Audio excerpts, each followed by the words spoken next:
Bonjour, bonsoir, c'est Selon. Je fais cette vidéo à caractère pédagogique sur un sujet d'actualité qui, moi, m'émeut. C'est la décision de la Cour internationale de justice de la Haye sur le conflit qui oppose le Gabon et la Guinée équatoriale. Il est important de rester pédagogique et loin des émotions parce que je vois et je suis en train de tout lire sur la toile. Pour comprendre ce conflit, il faut revenir et connaître l'histoire de son pays. Il s'agit à la base d'un conflit qui oppose deux puissances coloniales. L'Espagne qui a colonisé la Guinée équatoriale et le Gabon, la France qui a colonisé le Gabon. En 1900, il est signé le tout premier traité qui délimite les frontières entre le Gabon et la Guinée équatoriale, traité signé entre Madrid et Paris. Dans ce traité, une partie de Mongomo et des Bibines appartiennent au Gabon. Bref, je reviendrai là-bas au cours de mon développement. En 1960, le Gabon accède à l'indépendance et reçoit donc les documents de sa territorialité de la part de son colonisateur qui est la France. Mais quelle était la nature de ces documents? Précisait-il de façon explicite que ces îles appartenaient au Gabon? Point d'interrogation. 8 ans après, en 68, la Guinée équatoriale accède à l'indépendance. Semble-t-il, dans les documents que l'Espagne donne à la Guinée équatoriale, semble-t-il, il a dit que les îles Mbagné appartiennent à la Guinée équatoriale. Seulement, ces îles sont situées à quelques dizaines de kilomètres des côtes gabonaises. Et le Gabon estime que ces îles qui n'ont pas fait l'objet d'une clarification lors du traité de 1960 appartiennent au Gabon. Et de ce fait, le Gabon va envoyer un contingent en 72 de gendarmes pour sécuriser ces îles. Chose que la Guinée équatoriale va contester, en estimant que selon les documents de 68, c'est sa propriété telle que l'Espagne lui a donnée. Et donc là va rentrer un conflit entre le Gabon et la Guinée équatoriale du point de vue territorial, sur les îles Mbagné. En 1974, sous Omar Bongo et Masser Singema, à l'époque président de la Guinée équatoriale, est, semble-t-il, signé un traité à Bata, qui reconnaît la souveraineté du Gabon sur les îles Mbagné. Seulement, ce traité, le Gabon, ne semble disposer que d'une copie. Et ce traité est contesté, des années plus tard, par la Guinée équatoriale. De 1974, date de signature de ce traité à Bata, jusqu'en 1990, tout se passe bien, il n'y a pas trop de soucis. Seulement, en cette période, entre 1974 et 1990, la Guinée équatoriale connaît un nouveau président, qui est le président Teodoro Obiang Mbazoro.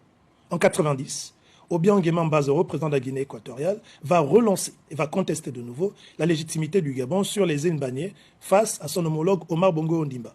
De 1990 à 2023, un ensemble de conflits, toujours territoriaux, sur la paternité des îles Mbagné, qui va pousser l'ONU en 2023 à se proposer comme médiateur.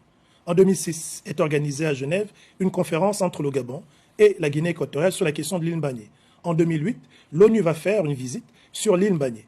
Jusqu'à cet instant, la question est traitée du point de vue politique entre les différents chefs d'État.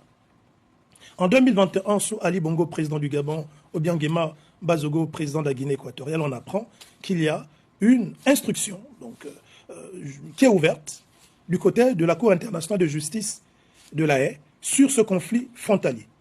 Le conflit qui était politiquement géré devient maintenant un conflit juridique, géré par la justice internationale, une juridiction internationale, qui est la Cour internationale de justice.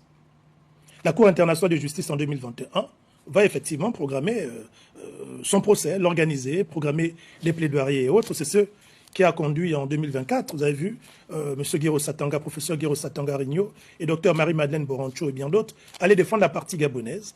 Et du côté de la Guinée équatoriale, on avait le ministre des Affaires étrangères et quelques avocats pour défendre la partie équato-guinéenne. Mais c'est en 2021 que le document était déjà sur la table de la Cour internationale de justice. En 2023, il y a un coup d'État appelé coup de libération Gabon, qui va venir le président Brice Oligui Nguema. Il arrive, on trouve un dossier qui est sur la table dont il ne connaît ni les tenants, ni les aboutissants.